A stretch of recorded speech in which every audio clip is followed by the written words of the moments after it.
السلام عليكم. بسم الله. نبداو كاملين بالصلاه والسلام على رسول الله وعلى اله وصحبه اجمعين. ان شاء الله تكونوا كامل بخير وتلقاكم هذا الفيديو بصحه وعافيه يا ربي امين.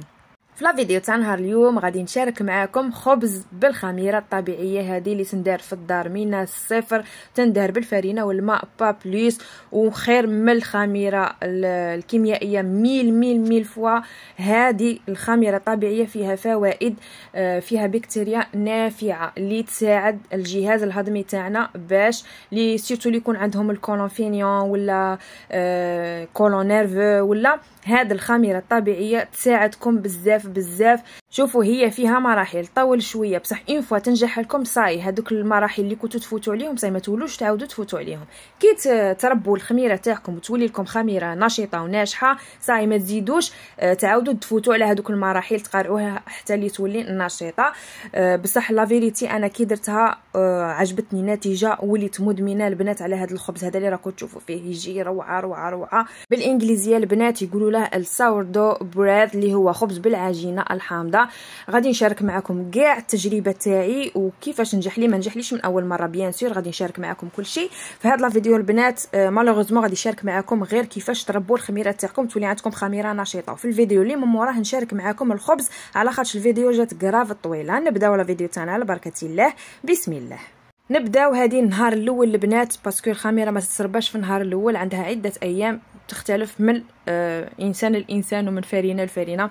شوفوا النهار الاول هذا جبت غادي نخدم انا الخميره الطبيعيه تاعي باسكو ديجا كنت مجربه بفرينه واحد اخرين ما نجحتليش. غادي نشارك معكم بالفرينه اللي نجحت لي بها الخميره هذه الطبيعيه.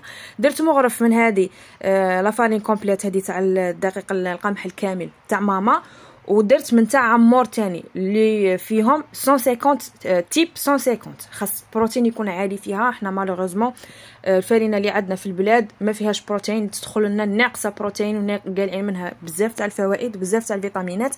بالنسبه للماء البنات نستعملوا الماء المشري هذا الحلو، ما نستعملوش الماء تاع السباله باسكو فيه الكلور. شوفوا هيا تبعوا معايا. اليوم الاول درت مغرف مغرف فرينه هذه تاع ماما ومغرف هذيك فرينه كومبليت تاع عمور اللي راكم تشوفوا فيهم. درت معاهم زوج مغارف كبار تاع ما هذيك مغرف كبيره البنات، درت معاهم زوج مغارف تاع ما كبار خلطتهم، درت هكا لاستيك ودرتهم الفوقه وغطيتهم، ديروا في مكان دافئ وغطيتهم. وهذا الفيديو مخصص للي عايشين في الجزائر. غادي نشارك معكم وينها الفرينه اللي ديروها. ما ديروش على لي فيديو تاع لي زاميريكا على خاطر الفرينه تاعهم ماشي كيما الفرينه تاعنا. اليوم الزواج البنات شوفوا كيف تفاعلت لي الخميرات الاخرين اللي كنت نجرب فيهم ما تفاعلتليش من النهار الاول. النهار الاول ما كانت دايرت لي كيما هكا، هذه تفاعلت لي من النهار الاول. شوفوا ولات لي ليكيد والحجم تاعها ضاعف وشتو الفقاعات هذيك هي البكتيريا اللي كنتو تشوفوا فيهم. اليوم الزواج غادي نغدوا الخميره تاعنا ولا نغدوا البكتيريا هذه تاع الخميره تاعنا. هنا كي اللي الخميره كانت ليكيد نقصت الماء، درت زوج مغرف فرينه ماما ومغرف فرينه عمور، ودرت مغرف تاع الماء وخلطتها. القوام تاع الخميره خاصه يكون كيما القوام تاع البانكيك، خاصه يكون شاد روحها ما خاصهش يكون جاري باسكو كاين بزاف تاع لي فيديو يقول لك ديري زوج مغارف فرينه وزوج مغارف ماء. لا خاصك تشوفي القوام، الا كانت جاريه نقصي الماء. هنا هذه اليوم تتزاوج غادي نماركي باش نعقل شحال من يوم فات وغادي نعاود نديرها الفوقه. الا عندك تيا بوطاجي واسع، انا ما عنديش بوطاجي واسع ليها ما حطيتهاش لتحت، درتها الفوقه باش ما نقدرش ننقل فيها ونعاود باسكو كي نديروها في بلاصه ما خصنا لا نبدلوا لها بلاصتها لا نخلوها عريانه، نغطوها كيما هكا على الضوء ونخلوها. درت كاين بزاف تاع الفيديو يقول لك لا ما تغطيهاش، جربت في خميره ما غطيتهاش وما نجحتليش كيما هذه اللي تجي مغطيه باسكو الاضاءه بزاف جوبونس تغبن البكتيريا ولا ما على باليش. هي هذه شوفوا بعد عده ساعات لقيتها تانيك تفاعلت لي. كاين في المرات الاولين البنات ما تفاعلت لي لا في النهار الاول لا في النهار الزواج. هذه تفاعلت لي من نهار الاول ونهار الزواج. شوفوا نهار الثالث كيفاش لقيت كميه تاع الماء هذيك تلقوها هكا كميه يا من الفوق يا من التحت عادي نورمال. البنات ما خسرتش الخماره، كملوا هذه المراحل. شتو الماء اللي راه غادي نخلطها وغادي نغديها بنفس الكميه تاعها. سما راه كاين هنايا في الكاس 4 مغارف تاع فرينه، غادي نزيد 4 مغارف تاع فرينه عليهم. البكتيريا نغدوهم بنفس الحجم تاعهم ولا اكثر، ما نغدوهمش بالتحت الحجم تاعهم. هنا درت 2 مغارف كبار تاع ماما و2 مغارف كبار تاع عمور. هذه توجور لا فارين كومبليت البنات. وغادي ندير قلت لكم كانت جاريه درت غير 3 مغارف كبار تاع الماء وراني نحرك. الا كانت قاصحه شويه زيد وقطرات ماء، والا كانت جاريه نقصوا الماء. القوام تاعها خصها يكون شاد روحه البنات. هنا نخلطوها بيان البنات. يدينا وهادو الصوالح اللي رانا نستعملوا فيهم نكونوا غسلناهم، ما نعقموا ما والو، ما نديروا لا تعقيم لا والو، نغسلوهم عادي بالصابون والماء نورمال. هنايا كي خلطتها غادي نعاود نغطي عليها. انا راني نغطي هذا بالبابي كويسون ندير له لاستيك. الا ما عندكش كاس كيما هكا ديري كاس اللي عنده بلاع ولا ما نبلعوش بلا، نحطوه غير هكا من الفوق. غادي نعاود هذا اليوم الثالث غادي نديرها الفوقه ونغطي عليها. شوفوا اليوم الرابع البنات ما لقيتهاش تفاعلت لي، لقيتها دارت طبقه كبيره تاع الماء من الفوق مصفي وما تفاعلتليش كيما النهار الاول والزوج. عادي البنات نورمال كملوا فيها ما خسرتش. دوك نقول لكم كيش تعرفوها خسرت، غادي تلقوها دايره طبقه خضراء. هذيك الطبقه تاع التعفن الخضراء كي ديرها عرفوا بلي الخميره تاعكم خسرت، راه كاينه كاش عفسه كاش بكتيريا ضاره دخلت لها وخسرت لكم الخميره. تعاودوا من جديد. لا ما لقيتوهاش دايره الطبقه تاع التعفن خلوها، كملوا على هذا الشكل، بدو تغدوا فيها. دروك اليوم الرابع البنات هنا شيطني الميزان اللي بيل كانوا كاملين لي وراح لي المقطع اللي صورت لكم فيه كيفاش وزنت 50 غرام في البقال، زدت عليه الفارينه وكاع. درتها وزنت 50 غرام تاع من هذه الخميره، وزدت عليها 50 غرام خليط ما بين فارينه ماما وفارينه عمور، ودرت لهم كميه تاع الماء وخلط. وشوفوا هنايا بعد عده ساعات شوفوا عاودت ولات تتفاعل بطريقه جنونيه، تفاعلت بزاف. هاد الخميره البنات تفاعلت لي في ساعه، ماشي كيما اللي كنت نجرب فيهم النهار الاول. اللي كنت نجرب فيهم اللي جربتهم كاع ملي كنت عادك نتعلم في الخميره الطبيعيه ما نجحوليش 100% كيما هذه، طولوا بزاف باش نجحولي. هذه تمتم نجحت لي. شوفوا البنات كي تبدا تتفاعل لكم الخميره بهذه الطريقه، تطلع في ساعه وتبدا تهود في ساعه، سما خاصها تتغدى 2 فوا بار جور.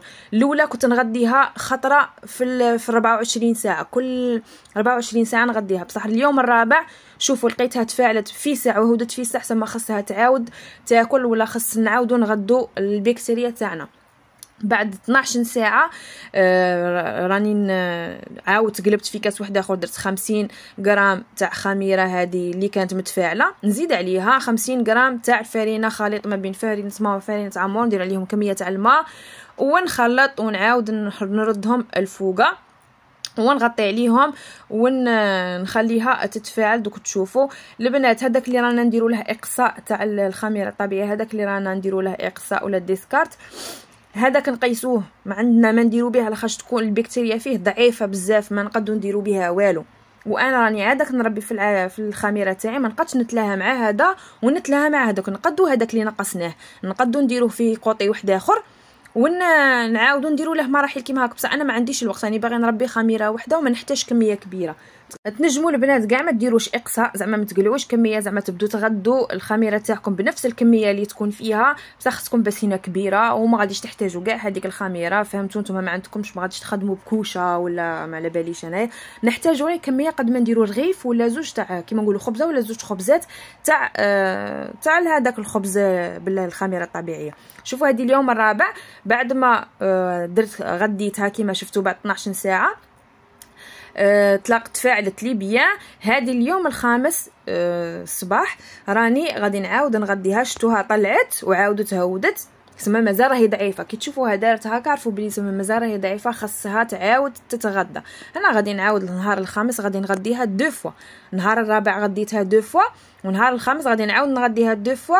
وهذه الخميره اللي راني نشارك فيها معكم وجدت لي نهار السادس، اللي قبلها البنات ما وجدوليش نهار السادس، وجدوا كاين اللي فاتت 10 ايام باش وجدت. دوك نوريهم لكم راهم في الفريجيدير، بصح كل وحده وتختلف على حسب درجه الحراره، على حسب الاضاءه، على حسب الماء اللي استعملتيه وكاع. ما من الفارينه البنات كاين الفارينه اللي تكون خارجه من الوزين فري وكاين اللي تكون خارجه من الوزين ماشي فري. خاصنا نستعملوا فارينه تكون مجهده وتكون جديده باش تنجح لنا من اول مره. انا اوغوزمون طحت في فارينه كانت عادك جديده عليها نجحت لي في الساعه الخميره تاعي. دونك اليوم الخامس البنات شتو درت 50 غرام خميره طبيعيه، هذيك اللي كانت في الكاس، وزدت عليها 50 غرام خليط ما بين خميره فرينه ماما وفرينه عمور. شوفوا هنا البنات هذا اللي غادي نديروا له الاقصاء او نقيسوه، ما نقيسوش في لافابو، يبوشي لافابو، نديرو في باسين في بورصه ونقيسوه في لابوبيل. والكاس نديروا له الماء كي نكملوا، باسكو هذيك الخميره كي تيبس تولي صامطه باش نقلعوها ما بالحبل وما تبغيش تطير، خاصك تكرطيها بالخدمي وكاع. انا نفخها بالماء ومن بعد كي نبغي نغسل معي نغسلها عادي. شوفوا اليوم الخامس راهي تتفاعل في ساعه، راكم تشوفوا الفقاعات من الفقاعات اللي راهم فيها كبروا بزاف. شوفوا الشكل تاعها. غادي نغديها قلت لكم دو فوا، غادي تبدا تطلع قبل ما تفوت 12 ساعه، غادي تبدا تهود. دوك تشوفوا نوري لكم هنا مازالت راهي تطلع، هنا كبرت على الحجم تاعها بفاية النصف كما راكم تشوفوا، راهي عاده كتزيد تطلع. نتوما الا ما تفاعلت لكم كيما تفاعلت لي انايا، ما عليكم تقعدوا غير تغدوها كل 24 ساعه بنفس الكميه تاعها. كي تتفاعل بسرعه رهيبه غدوها 2 خطرات في اليوم. غادي نعاود نبلع عليها، وكي تفوت 12 ساعه نغديها للمره الثانيه. شوفوا هنايا صاي طلعت وراهي تهود، راكم تشوفوا هذا الخط هذا، هذه صاي بدات تهود كيما نقولوا البكتيريا كملت البروتينات هذيك اللي كانوا في هذيك الفرينه وراهي تعاود تهود، خاصها تعاود تاكل. هيا شوفوا بعد 12 ساعه طلعت كاع وهودت بزاف. هنا بعد 12 ساعه غادي نديرها في هذا القوطي الكبير اللي غادي نخدم به الخبز تاعي. انا جبت بقال كبير غادي ندير فيه كميه تاع اللي غادي نحتاجها في 2 تاع الخبزات تاع الخبز اللي غادي نديره.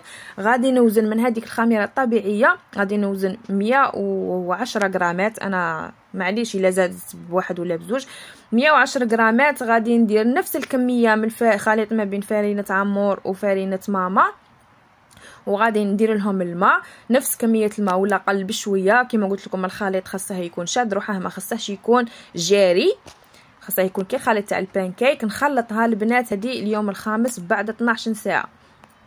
غادي نبلع عليها. دوك تشوفوا هنايا بقال ما نبلعوهش كيما نقولوا ندوروا البوشون ولا البلاع تاعه، لا نحطوه غير هكا ابين من الفوق. انا ندير لها لاستيك غير باش نعرفوا شعال تفاعلت الخميره تاعنا، ونديرها الفوقه كيما شفتوني من بدايه الفيديو، ونغطيها ونخليها تتفاعل على روحها. هي تحتاج شويه تاع الصبر البنات، ما تتعبيله فيها لا والو. عندك 5 تكوني خلطتيها وجدتيها وديريها الفوقه وتقارعيها. شوفوا هذه البنات 6 تاع الصباح، هذه قلت لكم اليوم السادس نهار اللي غادي ندير به الخبز، الخميره غادي ندير بها الخبز. هذه اليوم السادس كانت طلعت شتوها وعاودت هودت.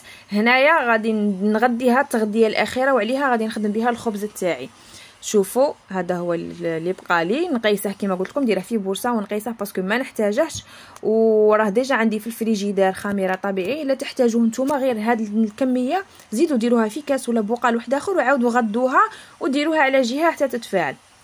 دروك انا غادي نغسل البقال تاعي وغادي نوجد الخميره تاعي باش نخبز بها ولا نطيب بها الخبز. انا غادي ندير توجور 110 باسكو نحتاج هذيك الكميه اللي تبقى لي باش نعاود نغديها ونديرها في الفريجيدير. انا غادي ندير 110 باسكو نحتاج 200 غرام تاع خميره طبيعيه، 100 غرام في خبزه و100 غرام في خبزه.